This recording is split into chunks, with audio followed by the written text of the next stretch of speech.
Good morning, Big Brother fans. It is Tuesday, September 19th. I've been practicing that. Do some practicing before I talk to you guys. How have you all been? I hope you've been fine. Yesterday, Monday, Power of Veto meeting. A fairly calm day. Things went as expected. Jag did indeed use the Power Veto. Saved Corey. Jared did put up Cameron. So we have Cameron versus America now. And we're just waiting to see who gets voted out on Thursday. I believe it will be Cameron.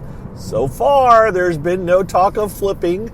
No major talk of flipping. Actually, no minor talk of flipping. Really no talk. It's Cameron had gone around and done some campaigning, not really doing anything. There was actually kind of a funny moment, which I thought about going and get the clip for, just to have for posterity's sake, where, in essence, Cameron sits down with Jag and says, you know, this is a roundabout way of going to get America voted out. And they laughed, because obviously Cameron knows that he's going. He even talked about what he was going to do when he got out. Now, I am sure in some ways Cameron is trying to figure out if there's a way to get to stay. But at least for that moment, he appeared to be kind of like, yeah, kind of resigned to, yeah, I'm probably going. Either way, I'm sure he's going to turn it up. I'm sure he'll get some pressure from Big Brother Production, if nothing else, to say, hey, why don't you try to save yourself? So they can get some clips of him trying to save himself and get couple of people saying, maybe we should keep Cameron so they can play it on Thursday night. So America will go, not America, America, the audience, the viewers can go, oh, maybe they will. No, I don't think they're going to. I really don't. Felicia yesterday was the first one that I heard speculate that there might be a double on Thursday. There will be a double on Thursday. There will be a double eviction. 2 people will be walking out of the house on Thursday. And so they'll start to speculate more heavily on that. They were told that the backyard was going to be closed. So I think they're locked down now. I think yesterday was the last day in the backyard. So they won't have the backyard for all today, all tomorrow. And at some point they're going to say, well, what are they building that's taking this long? You know, we just did a big, huge endurance competition. What else could it be? And the answer is, well, a double eviction. So I don't think they're going to be completely shocked or blindsided. They will start discussing how they're going to prepare for that. Right now, the house seems to be pretty solidly against Suri and Jared. But again, doesn't mean that one of them isn't going to win, or sorry, at least Suri may not win head of household. And it doesn't mean that even if somebody else wins head of household, that they end up targeting either Suri and or Jared in a double eviction, that it actually works. And I still haven't looked up to see who's gone in a double eviction recently. I just know that it tends to not go exactly as planned, right? So that's where things stand. Quiet night. I actually watched Sunday Night Show last night because I went to watch the feeds, and the feeds kept getting cut constantly. It was just like somebody was happy with the buttons last night. So I really couldn't watch much more than 10 or 15 seconds. They were doing something. It was almost like, I don't know what the house guests were doing, but whatever it was, they didn't seem to want to let us see, but they were still letting us see the feeds in limited capacity, if that makes sense. They were taking their shoes, which I guess were used in the Power Veto. Oh, by the way, side note, here's truth and honesty time from Mike. I thought they played OTEV on Saturday. They did not play OTEV on Saturday, the Power Veto, because they've been talking about OTEV. So we were kind of hinted that OTEV was coming soon by someone affiliated with production, but it wasn't Saturday. So I would guess it's going to be maybe this weekend. I don't know. Whatever the Power Veto competition was that they did on Saturday, it was football related, and they had these shoes that they'd attached, like they were water shoes. They said they attached some kind of fabric to, but they were kind of tearing those apart a little bit to use in some way last night. But we couldn't see how they were using them, so we're not sure what was going on. None of it was major. None of it was anything, earth shattering. It was just the house guests being house guests, but. And for some reason, the producers, and when I say production, I'm just saying in general, the people that are working on the show, right? I'm not targeting a particular person or anything. It's just like those people don't want us to see things. They've got their rules and their reasons. It just annoys the heck out of us sometimes. So we didn't see what was going on. There was a lot of cutting going on. It was hard to follow. So I just gave up and watched Sunday Night Show, which was actually probably a good thing because Sunday Night Show was really good. I would rank it as the best show of the season, if not the best show in quite a few years, honestly. And I say that realizing that there's probably been other ones that were really good after major events. And Izzy getting voted out was kind of a major event. The things that led up to Izzy getting voted out was a major event. They did a good job of storytelling, of weaving together one plausible storyline as to why Izzy got voted out. Mainly Cameron, Cameron was sitting downstairs watching, but mainly Corey being painted as the architect of all of this. Although, honestly, the dominoes were, in my opinion, kind of set up and pushed in some ways by America. I don't think they really showed that. I don't think they showed it on the week before. I don't remember what they showed of. That's the problem when you watch so many live feeds, so many hours of live feeds. You kind of start to blur between what's seen on TV and what's not, especially when you've made your own little clips and put them together. But America, revealing to Corey that that she didn't vote, that she didn't spill the beans about Jag, and those things all kind of come together. And anyways, it was shown on Sunday Night Show, the conflict that went on Thursday of last week, where they sat in the have-not room for 2 hours talking, and kind of led to locking down Izzy going, and also kind of ruined Jared's game and Cirie's game in some ways too. So, and that all to me goes back to, again, Jared trying to break up America and Corey. That's in my mind, that's what kind of started these things falling apart on Jared. Is that Jared trying to sow distrust between these guys kind of messed up his game. And I guess they did show that Cirie had a conversation with Jared had a household room where she told him to go check on things. And she said in the diary room, I told him to go check on things. I didn't go tell him to stir things up, which is what he kind of did. So anyways, the Sunday show was a good show. You should check it out if you haven't. And then one other thing I did do last night after it showed, how do you watch the show? Do you watch the show live on broadcast TV? Do you watch it on cable? Do you stream it? How do you watch it? There's lots of ways. And being as this is an ever-changing world of watching content, I actually have YouTube TV. I actually have over-the-air TiVo.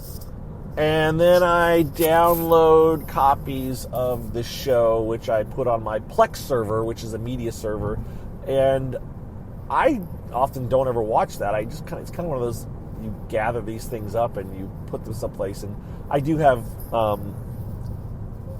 I think John, who still listens to my stuff, Useless Traffic, I think he may watch it off my Plex server. I'm not even sure. He may be watching it off of his own Paramount account, but either way, I have it there, and so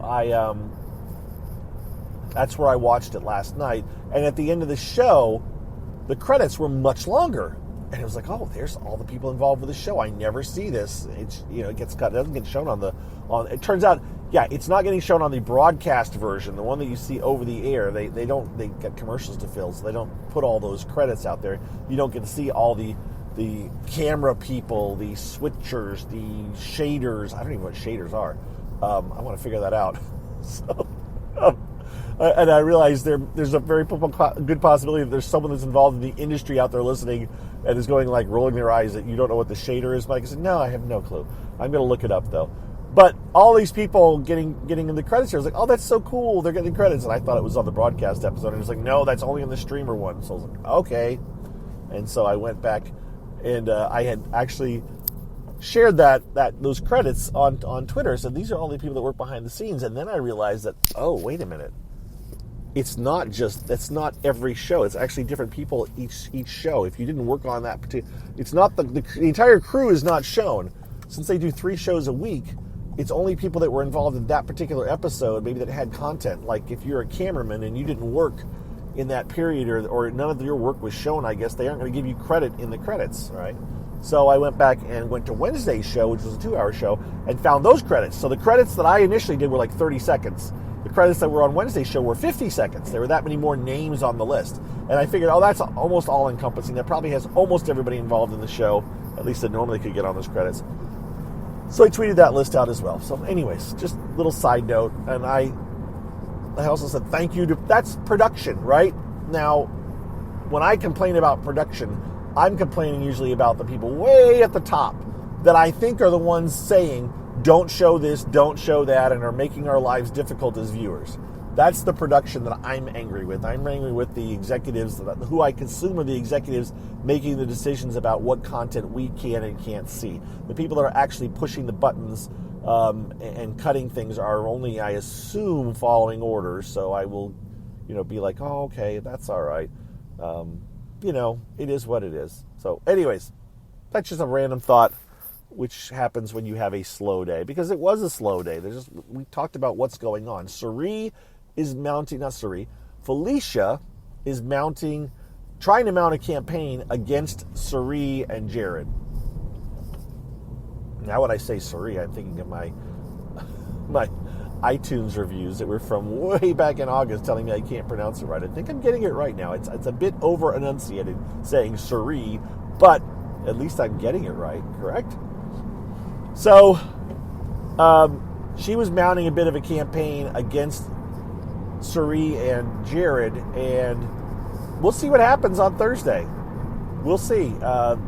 Suri felt it. She also apologized to Felicia because she was kind of campaigning against Felicia for Izzy, and Felicia kind of figured that out. So we'll see what happens. The only other thing to note is, as I glanced this morning before I headed off to work, I saw a video clip from one of the many accounts out there, and I usually retweet them sometimes, that was showing Jag and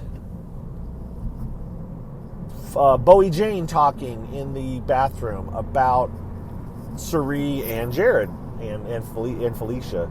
Or actually, it was Suri and Felicia and Izzy, about how they would talk about Bowie Jane or talk about him, and there was mistrust and all this kind of stuff. It was one of those self-righteous discussions where the person, in this case Jag, is like, I can't believe they did that. How dare they do that?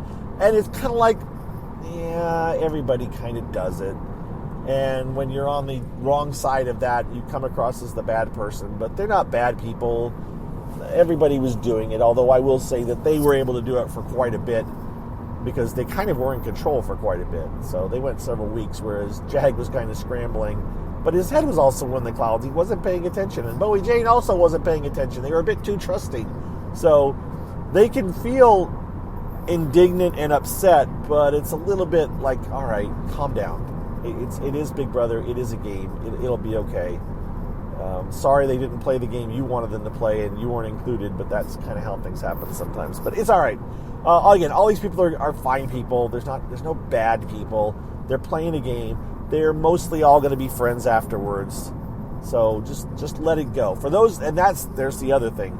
For the fans out there that are just absolutely hate other fans and think they should be thrown out of the game and all of these kind of things. The only person that's made a major transgression, in my opinion, was Luke, and they took care of that. And Luke's transgression wasn't even coming from a place of like meanness or hostility. It was kind of like a slip of the tongue, and I'm not excusing it. I'm glad they dealt with it, but at the same time, there have been some seasons where there have been really, really mean people, and none of these people are really, really mean people. With that, I'm looking at my list and thinking, is there anything else I want to talk about? Or do I want to talk about any of these house guests? Is there anybody I haven't mentioned? I haven't mentioned Matt. I haven't mentioned Nicole. as I look. America, I haven't mentioned. I think she's perfectly safe on the block. Corey, as I said, he was painted as quite the mastermind. He did a very good job of narrating last night's episode. Speaking of narration. Yeah, those. I don't have anything else to talk about. Big. What do I want to say? Survivor is coming up, and I have mentioned it before that I know, and I'm putting air quotes around that, I know someone from Survivor this upcoming season, so I'm going to be kind of watching it closely and paying attention, and that is Brandon, and the interviews are starting to come out, and they did a deep dive on his application process. I had no idea. I knew that he had applied for Big Brother Big Brother in 2019. He had told me about that in conversations in the past. He even told me he told me when he went in one of the rooms during the auditioning process, he saw somebody else, and it was somebody from the show. They said, I knew that person that was my competition. Like, that was the person that I was competing against to get on the show, and that person ended up getting on the show, which honestly was a good thing. It was not that season, Big Brother 21. I mean, there's some cast members that are great on that season, but it wasn't a stellar season, and it definitely had a controversial winner in Jackson, and so it's like, yeah, he's on Survivor, which is by most people considered the bigger show, so it was probably a good thing for him. And he was a much bigger fan of Survivor than Big Brother. He likes Big Brother, but he's a huge Survivor fan, so it's good for him that he missed out on Big Brother 21 and is now on Survivor. So, but anyways, I've tweeted out good articles. You should check them out. Good articles, you should check them out. You will hear me talking about Survivor as the season starts to kick off. Apology in advance, but it's kind of cool to have a connection with somebody that's on the show. I may have mentioned this in the past, going way back when, to like Survivor Amazon.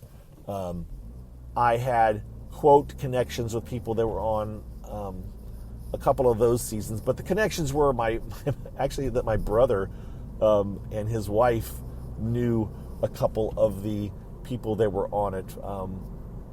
They were co-workers. I think one of them was definitely a co-worker with my brother at JPL. He was the one that was labeled a rocket scientist because they worked at JPL. And then the other one was a woman who I think was involved in photography with my sister-in-law out in California as well. So it's kind of a cool little thing. Connection, but that was many, many, many years ago, and I never met them, and I didn't know them personally. It was just kind of one of those, hey, I work with this person, so kind of a cool thing. But now I have gotten sidetracked into Survivor, but again, we don't have much to talk about. I think it's day 49, and so they'll also have a halfway party coming up, maybe tonight, maybe tomorrow. We'll see. With that, I am now signing off. You guys have a pleasant day. I had a bit of a rambling moment yesterday about a new patron, Jacqueline, which I was like, I thought she's been a patron before. And I confirmed, yes, Jacqueline was a patron before. We had conversations. She just used a different email to sign up for Patreon this time, and it confused me.